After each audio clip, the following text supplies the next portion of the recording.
அகிலமெங்கும் உள்ள தமிழ் நேயர்கள் அனைவருக்கும் பரம்பரை ஜோதிடர் உங்கள் மனோ பாலாஜியின் அன்பான வணக்கம். சிம்ம ராசியில் பிறந்த அன்பர்களுக்கு இந்த 2026 மார்ச் மாதம், இப்போது இந்த மார்ச் மாதத்தில் உங்களுடைய ராசிக்கு இந்த நவ கிரகங்களின் பெயர்ச்சிகளால் உங்களுக்கு எப்பேற்பட்ட ஒரு பலன்கள் அமையப்போகுது, இதனால் நாம் எந்த விதமான ஒரு சூழ்நிலையில் நாம் இருந்து மீண்டு வரக்கூடிய ஒரு அதிர்ஷ்ட யோகங்கள் என்ன அப்படிங்கிறத பற்றி தான் இந்த பதிவில் இப்போ நம்ம பார்க்க போகிறோமுங்க. ஃபஸ்ட் டைம் பார்க்குறவங்களா இருந்தீங்கன்னா சப்ஸ்கிரைப் பண்ணி பெல் பட்டன் அழுத்தி ஆல் ஆப்ஷன் கொடுங்க. சிம்மம் சிறப்பான ராசி, சிவா அம்சம் கொண்ட ராசி சிம்ம ராசி. அதனால தான் எல்லாத்துலேயும் கம்பீரமாக இருப்பீங்க. ஒரு கெத்துங்கிறது சிம்மராசிக்காரர்கிட்ட அதிகமாக இருக்கும். எவ்வளோ கஷ்டம் வந்தாலும் பயப்பட மாட்டீங்க. எத்தனை பேர் வந்து உங்களை கேள்வி கேட்டாலும் துணிஞ்சு நின்று பதில் சொல்வீங்க. ஏன்னா தப்பு பண்ண மாட்டீங்க. யதார்த்தமான குணம், உண்மையான ஒரு மனசு ஆச்சுங்களா, தெளிவான சிந்தனை கொண்டவங்க, எதையும் சாதிக்கக்கூடிய ஒரு வல்லமை சிங்கம் போல சினம் கொண்ட ராசி சிம்ம ராசி. இப்பேற்பட்ட ராசி ஜென்மத்தில் கேது இருந்ததுனால குழப்பம் அடைஞ்சிருப்பீங்க. சமீப காலத்தில் குழப்பங்கிறது என்னங்க, அதாவது எது செஞ்சாலும் அதில் ஒரு பிரச்சனை வரும்போது இது செய்யலாமா செய்யக்கூடாதா, இது பண்ணுனா ரைட்டாக வருமா தப்பாக வருமா. ஆரம்பத்துலலாம் எதை தொட்டாலும் வெற்றி ஆகிரும். ஏன்னா அந்த ஒரு வேலையை தொட்டாதான், தொட்டு நம்ம முடித்தா தான் நமக்கு நிம்மதியாக இருக்கும். அப்போ தான் நைட்டு படுத்த கூட தூக்கம் வரும். இல்லைன்னா ஐயோ நம்ம ஆரம்பிச்சுமே இது செஞ்சு முடிக்கலையே அப்படிங்கிறது அதே உங்களுடைய கவனம் போர் அப்படியே இருக்கும். அதனால் எதை தொட்டாலும் முடிச்சிடுவோங்கிறது கரெக்டாக முடிக்கக்கூடியவங்க. இப்போ சமீப காலத்தில் எந்த ஒரு வேலையை, எந்த ஒரு பிரச்சனையும் தீர்வுக்கு கொண்டுட்டு வர முடியல. அப்படியே அந்த முயற்சி எடுத்தாலும் தாமதமாகுது. ஏன் அப்படிங்கிற ஒரு மனசில் சில குழப்பங்கள் ஏற்பட்டிருக்கும். அதற்கு ஒரு காரணம் சொல்லப்போனால் ஜென்மத்தில் ராகு 7ஆம் இடத்துல ஜென்மத்தில் கேது 7ஆம் இடத்துல ராகு. அப்போது இது நண்பர்கள் வட்டாரத்தில் சில குழப்பங்கள் உண்டாகிருக்கு. இன்னும் சொல்ல போனோம்னா சில தேவையில்லாமல் நம்ம ஒரு பழக்க வழக்கத்தால் நம்ம பாதிக்கப்படக்கூடிய ஒரு சூழ்நிலையும் உண்டாகிருக்கு. சிலரை எதிர்பார்த்துட்ருப்போம், நம்பிக்கை கொடுத்துருப்பாங்க, ஆனால் அவங்களால ஆக வேண்டிய காரியம் ஆகலை. ஆனால் நம்மளை வச்சு வேணால் அவங்க பயன்படுத்தியிருப்பாங்க. இதுதான் உங்களுடைய நிலை. இன்னும் சொல்ல போனோம்னா, அதாவது 8ஆம் பாவகத்தில் இதுக்கு முன்னால் பார்த்துட்டோம்னா 7 சனி, 8 இப்போ சனி, அஷ்டம சனி நடந்துகிட்ருக்கிறதுனால சில பயணங்களால் பார்த்தோம்னா ரொம்ப வெறுப்பாயிட்ருக்கும். ஒரு வேலைக்கு போகிறோம், என்னவோ கடமைக்கு வேலைக்கு போய்ட்டுருக்கிற மாதிரி இருக்குதே தவிர சந்தோஷமாக வேலைக்கு போக முடியலையே. ஏன்னா அந்த வேலையில் பார்த்தா ஏதோ ஒரு பிரச்சனை இருந்தால் எப்படி இருக்கா, எப்போ பார்த்தாலும் ஏதாவது ஒரு பிரச்சனை. அப்புறம் பார்த்தோம்னா சிலருக்கெல்லாம் வேலையை வேண்டான்னு இன்றைக்கி வந்துருக்கக்கூடிய சூழ்நிலை ஆகிப்போச்சு. ஏதோ கடமைக்கு வேலை செஞ்சிட்ருக்கிறேன், கட்டாயத்துக்கு வேலை செஞ்சிட்ருக்கிறேன் அப்படிங்கிற மாதிரில ஒரு வெறுப்பான ஒரு சூழ்நிலையில் இருந்தது பார்த்தீங்களா.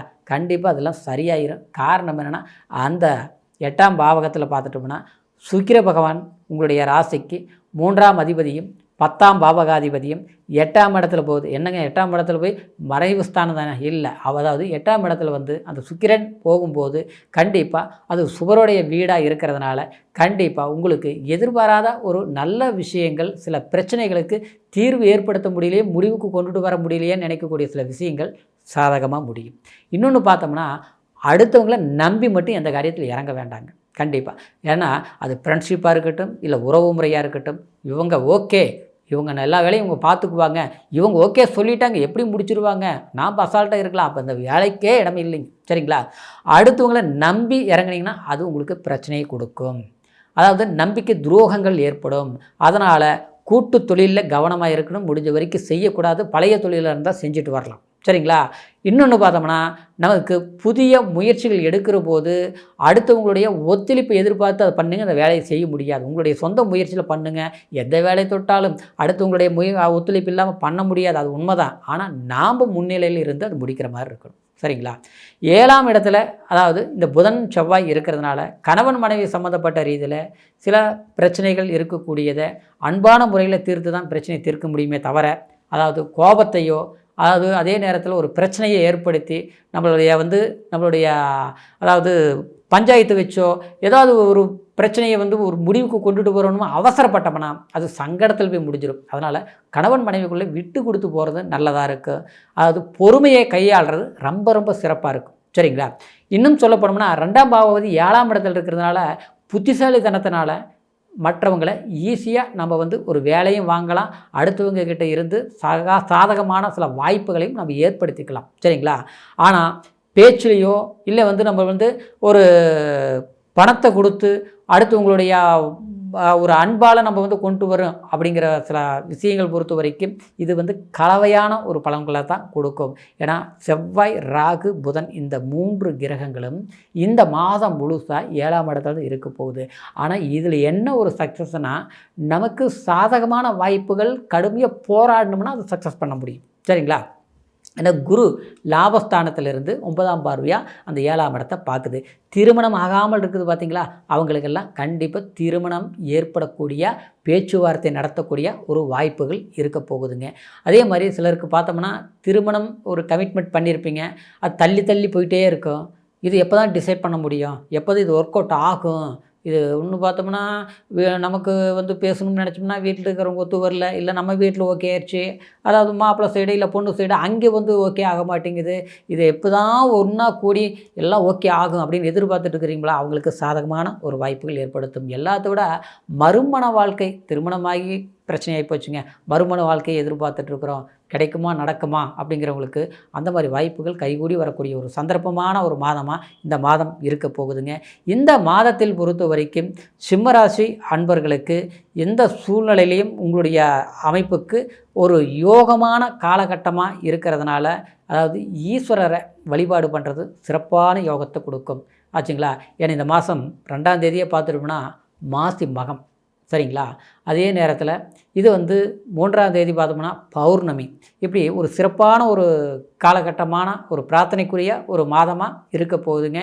அதே நேரத்தில் சிவா வழிபாடு பண்ணுங்க, உங்களுடைய எண்ணங்களை ஒரு மனதுபடுத்தி பிரார்த்தனைகள் வைங்க, அர்ச்சனைகள் பண்ணுங்க, உங்களுடைய மனசு இந்த சஞ்சலம் நீங்கும். ஏன்னா சமீப காலத்தில் பார்த்தோம்னா ஒரு வெறுப்பாக இருக்கும், எது தொட்டாலும் நமக்கு இப்படி இருக்குதே, எதுவுமே வேண்டாம், எங்கே போனாலும் நம்மளை யாரும் புரிஞ்சுக்க மாட்டாங்க, நமக்கு வேண்டியவங்களே நம்மளை வந்து ஒதுக்கி விடுவாங்க. இதெல்லாமே வந்து கண்டிப்பாக இந்த ஆலய வழிபாடுகள்னாலையும் மனதை ஒருமைப்படுத்திக்கக்கூடிய தன்மையினாலேயும் நீங்கள் புனிதமாக்கக்கூடிய, புனிதம்னா ஒரு மனசை எளிமையாக்கக்கூடிய வாய்ப்புகள் உண்டாகும். அதனால் நம்ம இந்த கிரக பெயர்ச்சிகளால் சரிங்களா ஒரு ஆதாயமான வாய்ப்புகள் உங்களுக்கு கண்டிப்பாக உருவாகும்.